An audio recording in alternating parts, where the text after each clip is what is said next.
Hey everyone, today we're going to learn this here. This is called a side palm slide isolation. Side palm slide. Let's say that 10 times fast, right? I love my tongue twisters. Now admittedly, we're going to have to work on this together because my side palm slide isolation is not where it should be. But that's the point of practicing, and that's the point of showing other people how to go along practicing too. Pretty neat, isn't it? I'm still learning this one. I got a lot of polishing left to do on it. This is an isolation. This is an isolation. This is an isolation as well. This is an isolation. This is an isolation. Pretty much any way you can move the ball around itself, around its center while keeping it still is a form of an isolation. Isolations are when you use motion to create an illusion or a sense of stillness. I like to share it with anyone who's interested in trying something new. I can't teach you how to contact juggle, but I can teach you how to teach yourself. And the whole idea is to keep at it. You keep at it and you keep practicing it. Isolations are pretty tricky because no matter how hard you try, you can never quite keep it perfectly centered or perfectly still because you're using motion to keep this illusion of stillness. But you can come pretty dang close, and that's where the magic happens. And then a little bit of waver is okay because it makes the illusion that it's hovering. But before we go forward, a little word on safety, folks. Safety first. Whenever you're learning something new, practicing something new, or trying something out, you always want to be aware of your surroundings. You want to make sure that you're not putting anything at risk, whether it's yourself, one of your loved ones, or a prized possession. A little bit of foresight and a little bit of common sense can save you a world of trouble if you pay attention to your surroundings and you're aware of the risks associated with whatever you're practicing. So please be extra careful when you're practicing anything you learn here on my channel or even somewhere else out there. Anytime you practice something new, safety, safety, safety.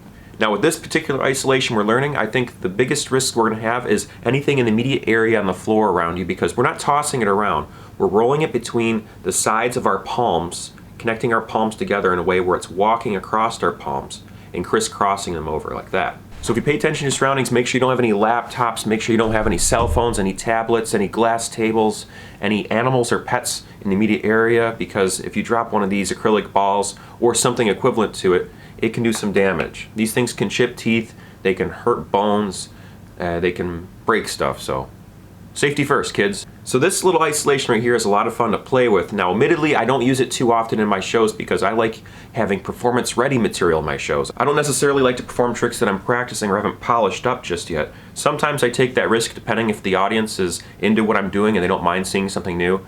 But when I'm doing something on stage, I like to make sure that it's crisp and tight and it looks good.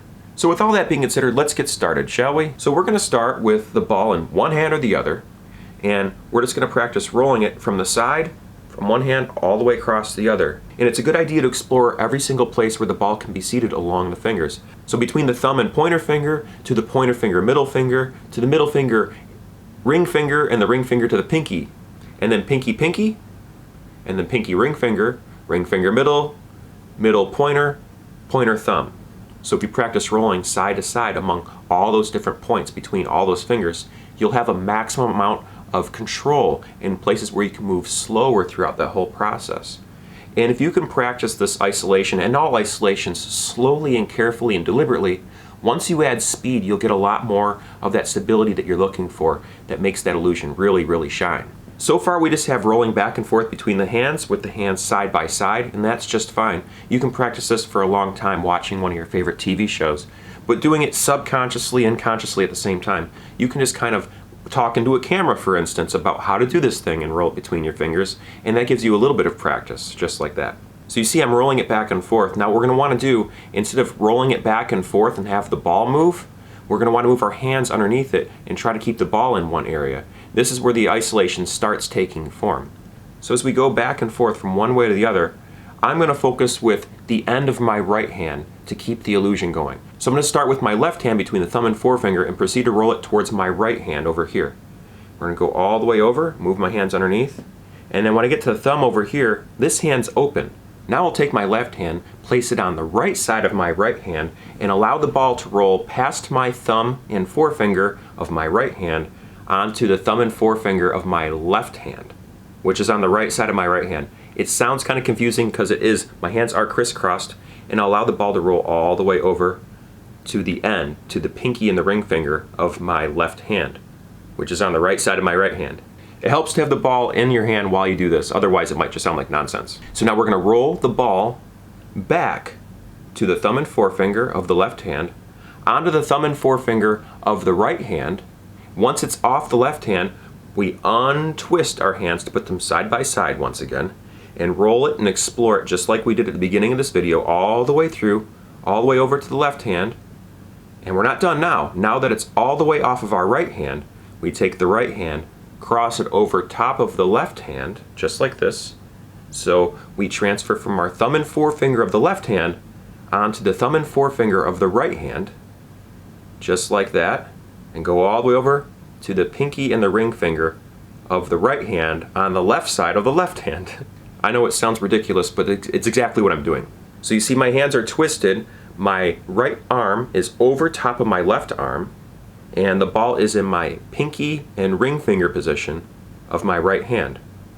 Now watch carefully as I roll it all the way through. Once it's off of my right hand, I put my right hand beside my left hand in the side position, the standard. My hands are right in front of me. Roll it all the way through. Once it's off the left hand, I move it over top and place it next to my right hand, allowing the ball to continue its pathway. Are you following along? I hope so. Now we're going to go back again. Roll it back on over. Once it's off of the left hand, we transfer the hand back over to the hands in front, like in the alms position, in the beggar's position we'll call it, and roll across all the fingers, and then trade the hand over top and allow it to go all the way through and finish its pathway. Do you see what we're doing here? We're going to roll it off those hands to the side, replace that. There's 4 positions, right? So there's the left hand on the outside of the right, and then there's the beggar's position, and there's the crisscrosses. So we're in a crisscross to the right side, beggar, crisscross to the left side, back to the beggar position, crisscross to the right side. And if you have a ball and you're following along with me, it makes it a lot simpler, and it helps to start back over the video if you got jumbled up over what I was saying.